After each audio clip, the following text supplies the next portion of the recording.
Their resistance was totally out of step with millions of British people. In desperation, and unwisely, they arranged a second plebiscite. The majority of doctors were still against signing up, but almost 40% had changed their minds and now voted for the NHS. The tide was turning.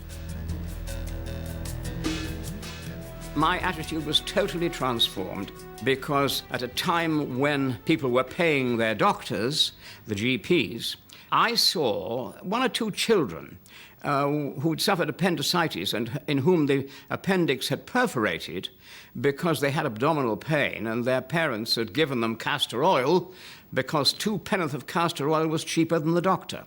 And it was that kind of experience which persuaded me to change my view.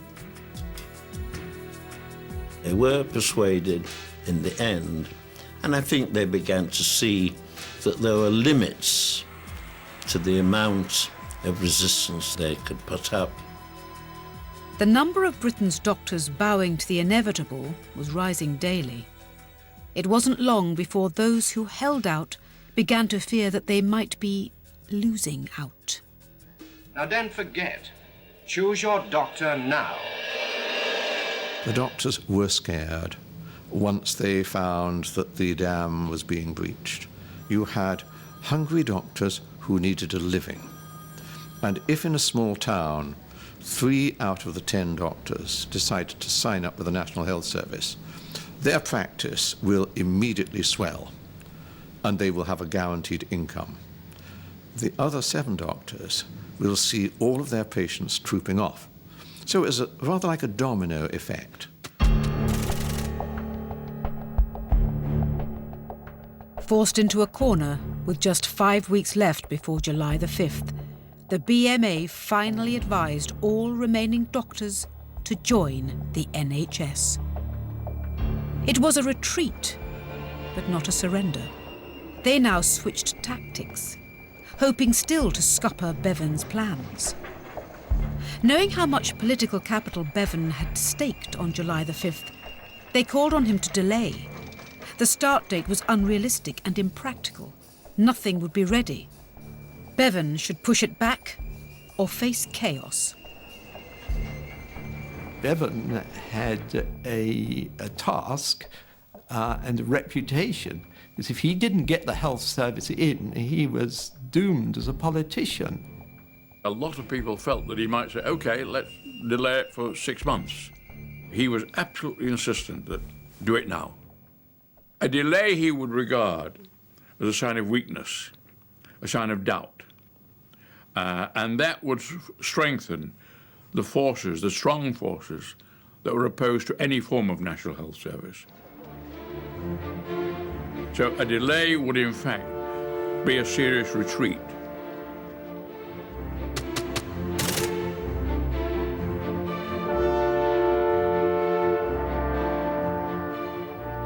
Some of the doctors have been suggesting that the introduction of the National Health Service should be postponed because there is a shortage of nurses, doctors, dentists, hospital equipment and things of that sort.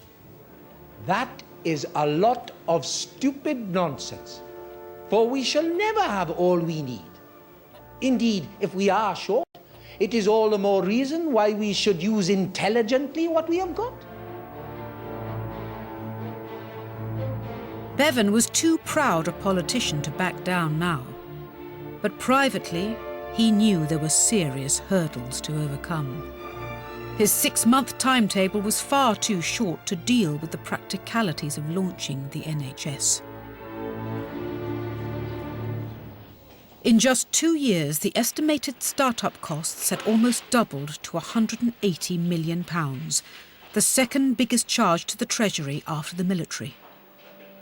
Britain's existing medical services were desperately ill-equipped to meet the impending demands of the new service.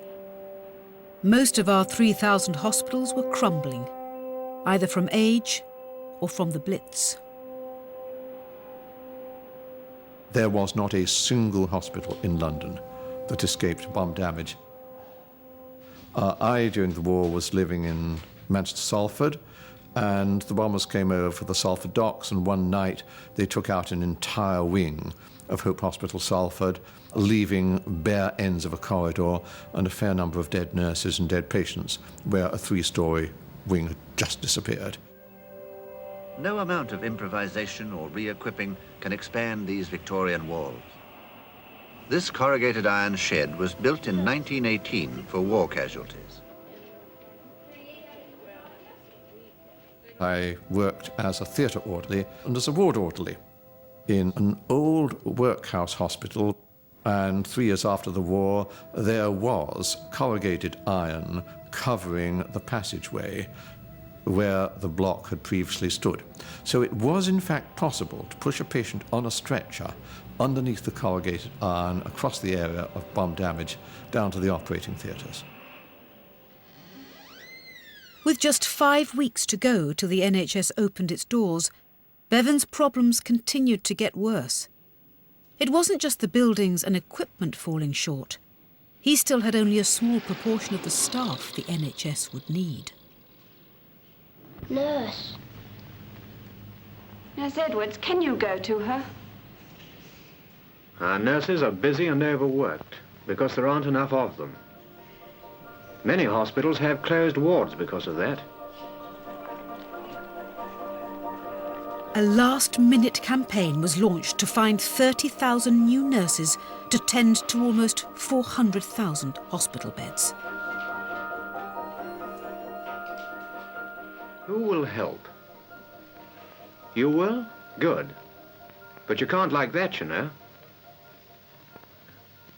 Ask at your local Ministry of Labour office or a hospital for details of how to become a nurse. There are 30,000 needed. The pressure on Bevan continued to mount to the bitter end. Now the press was on his back, predicting another disaster. They claimed that free healthcare to 50 million Britons would result in an anarchic free-for-all.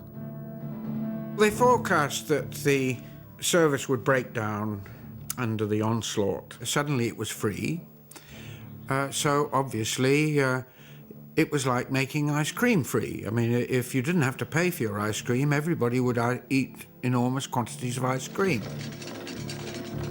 As Bevan's appointed day approached, apprehension turned to nervousness. Would the hospitals come up to scratch? The nurses be trained? Or would everything fall apart as demand soared overnight?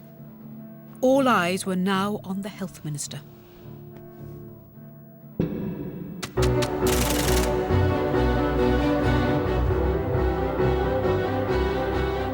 With less than 24 hours to go to the crucial moment, Bevan went to speak at a Labour rally in Manchester. It should have been a speech of victory. He had defeated fierce opposition and brought down the doctors. But for 6 months, his resentment and rage had been boiling. He let rip with an unprecedented tirade against his most hated enemy of all, the Tory party.